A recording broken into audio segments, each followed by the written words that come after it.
Well, welcome everybody, and thank you for joining us for today's Mastermind session, where we will be going to looking at the insights and opportunities of LUMOS and what that can provide for your practice. I'm Sandy Vincent from the PHN Education team, and I'm joined today by James McNeil, who is a Primary Care Improvement Officer at the PHN and also our LUMOS subject matter expert. Before we begin, I would like to acknowledge the traditional custodians of the land that we live and work on. For me, that is Darkinjung land, and I would like to pay respect to elders past, present, and emerging. A few things to let you know about this session. It is being recorded and will be available for later viewing in our PHN Education Library, along with a copy of the presentation slides from today. As attendees, your camera and microphones are automatically disabled. If you have questions during the presentation, please send those through via the questions box.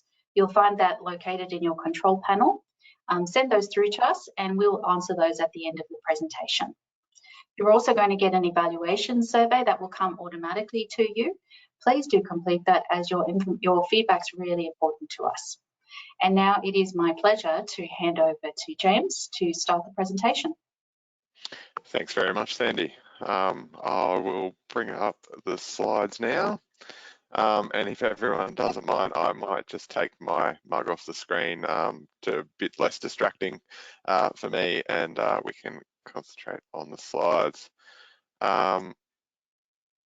So firstly, I'd just like to also acknowledge traditional owners on the lands in which we are meeting today and pay my respects to elders past, present and emerging, as well as welcome everyone to this Mastermind.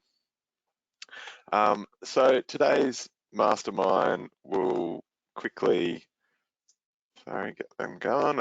We'll just recap the learning objectives. So just very quickly, what is LUMOS, because have presented on that before.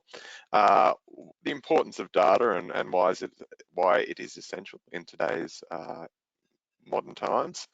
I will have a look at 3 key areas within the practice report that can help providing some sort of insights as well into your practice and your patients, and what LUMOS data is already showing for New South Wales as an overview. So LUMOS is a partnership initiative between the Primary Health Networks and the New South Wales Ministry of Health. It's ethically approved, it's very strict governance, and it covers linked data sets from primary care, emergency, hospital admissions, outpatients, ambulatory and mortality, with more being added as it evolves. It's a free program, so it costs nothing to join.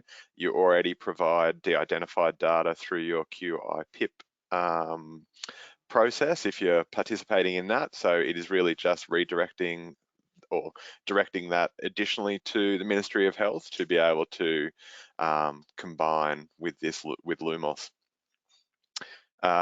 You get a biannual report that is unique to your practice.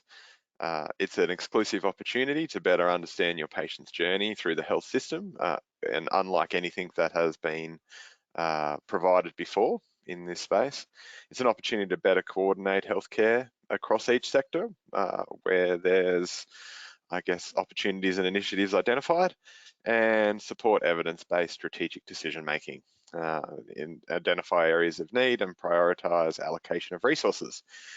Your PCIO is always here to help, especially with sign-up and interpretation of reports. What is essential about data? I'm sure this is not going to be anything new for most people out there. It gives an opportunity to market your products. So having data that identifies which services are most utilised or where the biggest impacts can be made can help build any business. It gives an opportunity to learn from the past. Where possible, it's great to learn from the past and prevent history repeating. LUMOS shows a snapshot in time that can be analysed and hypotheses developed for further investigation. It can also provide an opportunity to plan ahead, determine future anomalies and whether they can be avoided or even turned into opportunities. Projections on patient demographics, service structures, and even environmental impacts can all assist in making better decisions where possible with the information at hand. Financial levers. Data can show where the most efficient, cost-effective, and profitable areas of services are, while also supporting planning to project and minimise losses. Collaboration. It is very difficult to affect change in the broader scale without help. LUMOS data has the ability to firstly identify an issue and then compare impacts of collaborative approaches. This has not been possible in the past without the ability to merge multiple data sets across the health system. And saving time. There is one ultimate truth in the primary care sector, and that is probably being time poor. Under-resourced and underfunded for many years has led to a reactionary situation that requires all focus to be on just getting through each day's workload. While data may take time to analyse and process, it does create opportunities for efficiencies. LUMOS is an initial stepping stone and one tool that can assist general practice. So I'm not sure if everyone has heard about the SAFE. Now, this is a area within LUMOS that is, it stands for the Secure Analytics Primary Health Environment. So it's a remote desktop with a variety of analytics programs where all of the de-identified data is gathered from each of the linked data sets. The programs embedded within the remote desktop allow for creation of dashboards and filters so the data can provide meaningful outputs. It has very strict conditions which in order to protect data integrity, and the access can be applied for and used for planning, funding management, and evaluation of health services. This is an area that is in its infancy, but has the potential to provide opportunities for evidence-based evaluation, especially of new initiatives and programs, which is very exciting for New South Wales. When you can remove ambiguity and subjective analysis of a project or a program, the likelihood of it continuing and or even expanding is always greater. It is nice to know for certain the efforts also invested in creating better outcomes for patients and improving the overall health of communities is actually happening. If you'd like to know more information about the SAFE, you can go onto the department's website, where LUMOS, and it does give a bit of an overview of what it can be used for and a bit more detail about how to access it. So here is a look at what some of the information you get in a basic practice report. Each report provides an updated summary of the number of participating general practices that has been linked across the state. You can see that up the top there with participating practices in the SNP. Last report showed that there are now a quarter of all operating practices in New South Wales participating in the program, and almost a third of practices in the Hunter, New England and Central Coast PHN alone. In pure numbers, it means LUMOS now captures over 2 million patient encounters across the state. This participating practice base is growing at every linkage. One of your patients can attend any hospital or other LUMOS participating general practice, and it will be captured and linked in these reports. A percentage breakdown is provided in each report, referencing the movement of patients between other practices. You can see down the bottom there that there's a little snip that from a practice report that says how knowing your patient encounters with your practice can help you to understand the demand on your services. Each patient had an average, in this example, of 6.7 encounters with their actual practice. But of those, 3% of those patients had encounters with other participating LUMOS practices.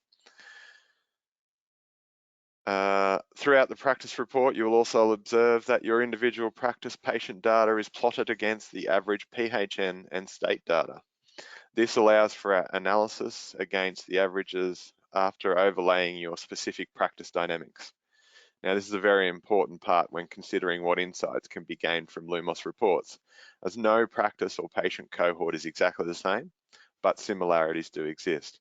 It is in this finer minutiae that can begin to create a hypothesis around what the data means to you. For example, a practice that has a specific focus or speciality in skin cancers will obviously show a higher than average prevalence reflected in their data. If you're a practice that has only one obstetrician in town, your planned hospitalisation data may also be above the norm. Conversely, always having data that shows a lower average is not necessarily indicative of a good or bad practice. Under average outcomes for a particular disease may show an opportunity to invest further in screening, or it could mean that strategies in place to prevent interventions are effective and producing patient outcomes. This also makes presenting and interpreting data in a webinar difficult, as each report requires the overlay of an individual practice's personality, if you will.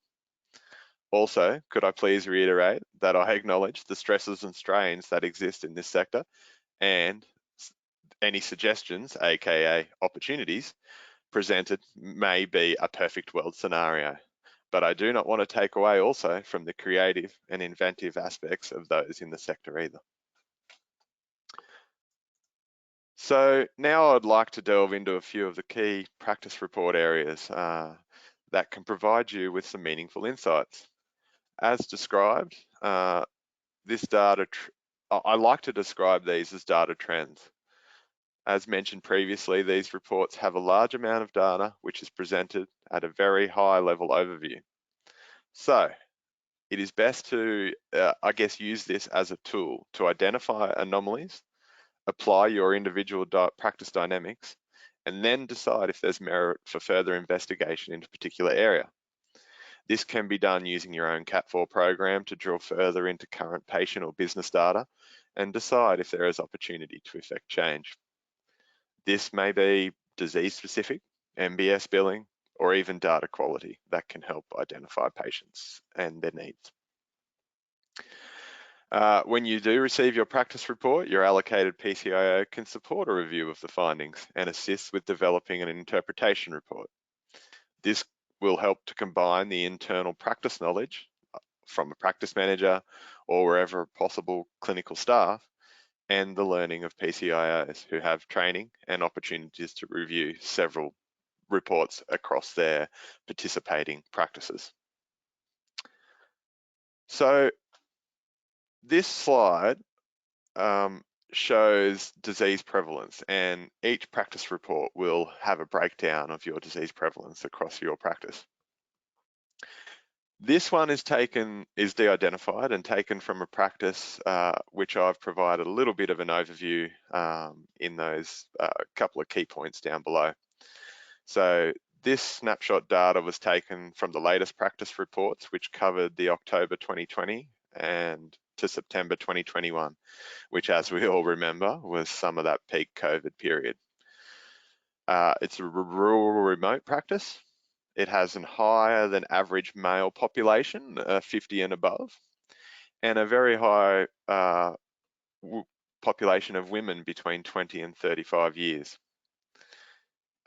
It's 60% of its patients reside in the top 2 percentiles of disadvantage.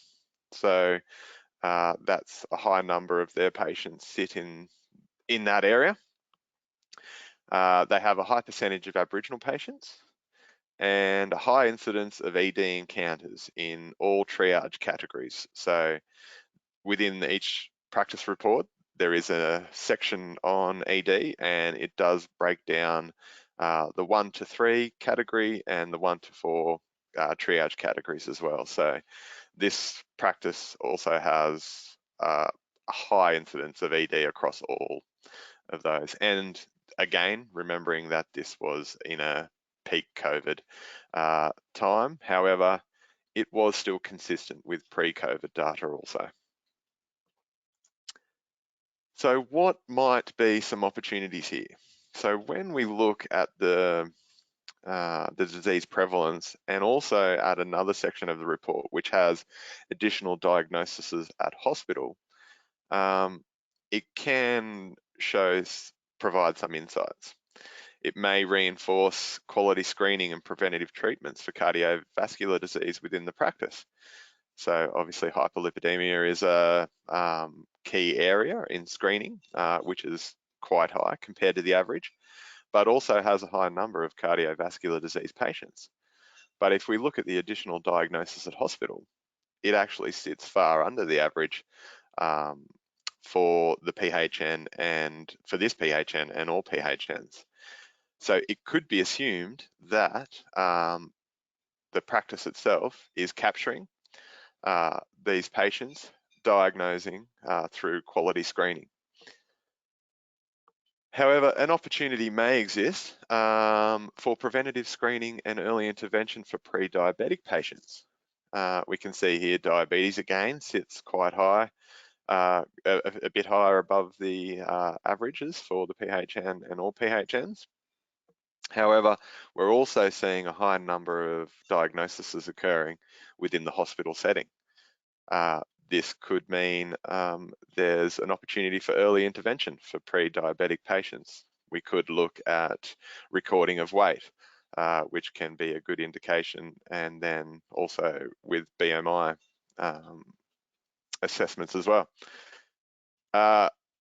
There may be an opportunity here for targeted preventative programs for women in that 20 to 25, 30 years age bracket. We can, I did note previously that there was a higher than average percentage for this practice in that category. Who knows? It could be an opportunity to combine some of the, obviously that's peak sort of having babies age group as well. Maybe some of the pre-screening for babies and things like that could tie in some support around or information around preventing diabetes and its development. Risk factor review within CAT4 could be something that you might want to look into as well after having noting this data trend.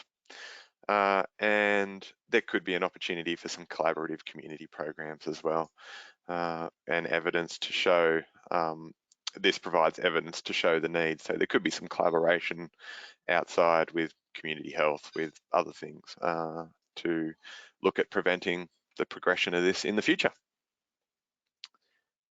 Okay, that's just one little snapshot around disease and prevalence. I also thought we might have a little look at unplanned hospitalizations, as of course this is a key area not only for Hunter New England and health, but also in showing how general practices can put their best foot forward in preventing. As we all know, that is the key role for general practice and where the biggest impacts can be made across the health sector. So this one has a little look at mostly unplanned hospitalizations, because that is obviously where the biggest impact can be made. So this was a practice, again, from the same snapshot period in the latest report. However, it was in a major city. This practice, it has a high average elderly population, 60 and over. 60% of their patients fall in the 2 and 3 disadvantaged percentiles. So sort of you're looking at that middle bracket of socioeconomic status. There's a low percentage of Aboriginal patients. It has a high incidence of unplanned hospital encounters, and patients who attended ED had an admission also accessed outpatient services was 2.2% higher than the PHN average. And this is also seen in the Venn diagrams, which you can, is another component within the practice reports as well. I've highlighted a couple of areas here, obviously in the unplanned hospitalizations, and then via chronic and non-chronic conditions. We're still seeing some higher in the non-chronic, but a a bit higher in the chronic conditions as well. And the bottom graph shows a breakdown of the percentage of patients that were seen prior to an unplanned hospitalisation by the practice and the percentage seen after. I've highlighted the ones after because that is where the evidence starts to show that the quicker someone can be seen after an unplanned hospitalisation reduces the likelihood of their readmission. So where are the opportunities here? The opportunity to affect readmission of patients greater in that older 60 years and older percentage can account for 24.7% of the patients seen. So that's not in a graph here, but that is another graph that you can see within the practice report. So the biggest percentage of patients who had unplanned admissions were in that 60 to 65 over 65 age group, and 24.7 of those accounted for those unplanned hospitalizations. Other age groups are on average experience a reduction in readmissions thanks possibly to the accessibility of this practice and its services. So in the 0 to 14 years, in the 15 to 64 years, it is pretty much on par with the averages across the PHN. So that could be attributed to the good processes in place that you can see, because most of those percentages of GP encounters after a hospitalisation are quite high. Clearly, this could mean that they have strong links with the hospital and ensuring follow-ups post any unplanned admission. I guess if there's a large elderly cohort in aged care facilities, this could provide an opportunity for this practice to identify planning and management initiatives, maybe even some ad hoc virtual appointments and things like that within the facility. It may also mean there's a prevention of community-based patients and their readmission, which is one of the main ways you can have some preventative impacts and reduced associated costs of increased care needs if you can keep them out of hospital again. I'm sure many of you have other ideas around how this data could be interpreted, or what some initiatives could be to affect reducing unplanned admissions for this elderly age group. But it was just one practice data that I could show that had an area that could mean more investigation could be worthwhile. Here's the third area, and we're looking at triage categories here. Obviously, the ones most likely to be affected is your 4 and 5s. If they're turning up for the 1s and 3s and being triaged in that category, then that is obviously appropriate. We've looked at the same period, the last report provided. This is a rural remote practice. They have higher than PHN average patient populations between 15 and 60 years across their breakdown demographics. So they have 50% of patients are in their most disadvantaged percentile. So about half of their patients sit in that number 1 percentile of socioeconomic disadvantage.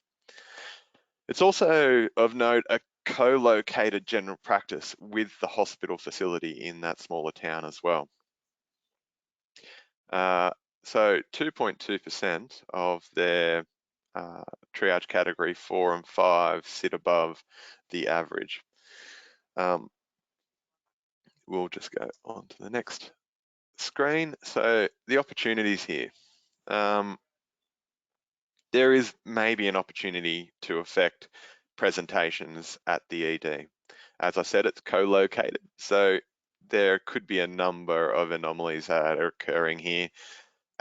It could be a capacity issue with being able to see a GP and knowing that that same GP works at the ED as well, and accessing their services through that ED could be another associated challenge for managing their presentations around these 4 and 5s, which generally probably would be what would be seen within the practice. You will see the children and elderly make up the biggest patient cohorts seen for these categories. It may institute a review of fee structures due to in combination with the socioeconomic status of the majority of the patients. So they might be attending ED because of the fee structures and being able to be seen without cost. There is a possibility of further recruitment maybe to increase the access within the general practice.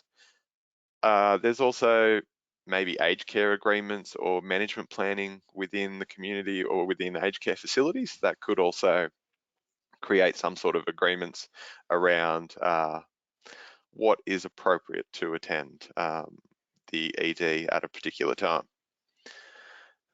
You could review your service availability to new parents and elderly patients.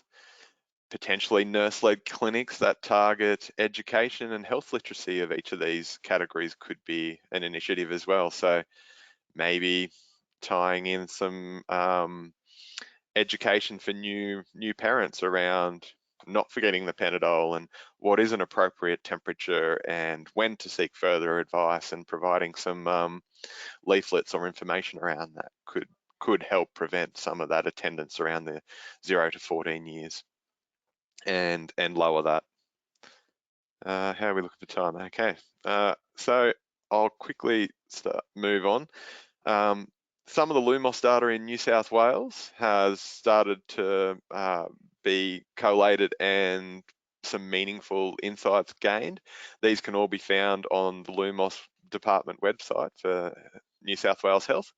There's one that looks at diabetes and where we live, and a bit of a breakdown of how living in different areas can affect your access for diabetes and interventions. There's also one around the impact of diabetes managed early in general practice. There's evidence to suggest that, of course, that early intervention and prevention has great impacts for people with these diseases. They've also published an impact of primary care, where patients who have prompt follow-up after discharge from hospital have fewer unplanned readmissions, which we touched on in a previous slide. And one of the first things that they put out was the impacts of GP capacity, which we all know that where practices can see their patients more often, they are associated with fewer ED presentations and hospital admissions, and preventing them having to attend hospitals. So can I quickly just summarise that if you'd like more information, you can visit the LUMOS webpage on the Hunter New England and Central Coast PHN site, and on the New South Wales Health site. Additionally, if you'd like to access your free LUMOS practice report and become a participant in this initiative, you only need to contact your local PCIO, or you can contact me via the email there, and this will be saved as a PDF with the recording of this webinar also. You're able to complete the consent to participate in LUMOS at any time. The next linkage occurs in early April 2023. So within the next 2 weeks, we will be sending out a reminder email if you'd like to join up and participate as well. Yeah, and it'd be great if you could help us get back to leading the state with recruitment for this very first of its kind and potentially groundbreaking initiative. And we have time for a couple of questions. Awesome. Thank you so much, James. That was excellent. And thank you for all those examples. We do have a question, and I think you did cover this on the last slide, but Susan is asking how the LUMOS report is sent to a practice. Is it emailed to the practice manager? Generally, we do send it out as a digital copy, of course, and it can be emailed out to the practice manager. We do try, or we do complete an interpretation report. Often that is done, we find better outcomes when that's done in collaboration with the practice, because like I said, each of these practice reports are individualized and do require some overlay of the individual practice dynamics to really get a good understanding of how to interpret the reports.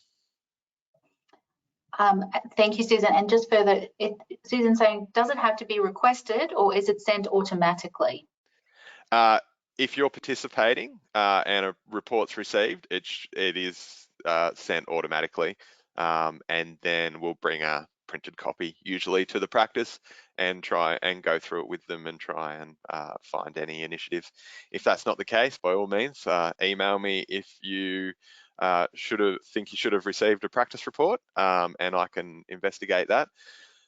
I think the other thing is when you sign up, that for a linkage, that linkage looks, the next practice report actually sort of sits 6 months prior to that. Like I said, the latest practice report covered that 2020-21 data snapshot, where next time it will be probably the financial, the calendar year, so it'll be all of 2021, and then it'll go to another sort of financial year and capture that data. So there is a 6-month overlay, but it does look at the past. So that's why I sort of call it a data trend, because it's not like your Cat4 and your dashboards that provides the current data to really break down and analyze for the individual practice. But it does provide data that you can't get from those as well. Wonderful, thank you so much. That was the last question, and we have come 2 minutes, a little bit over time, but thank you very much. So I will end off the session now and say thank you, James, for joining us today. Please do complete your evaluations for this session, and the recording will be available for you to watch later. And have a very good afternoon, everybody. Thanks very much. Thank you, everyone.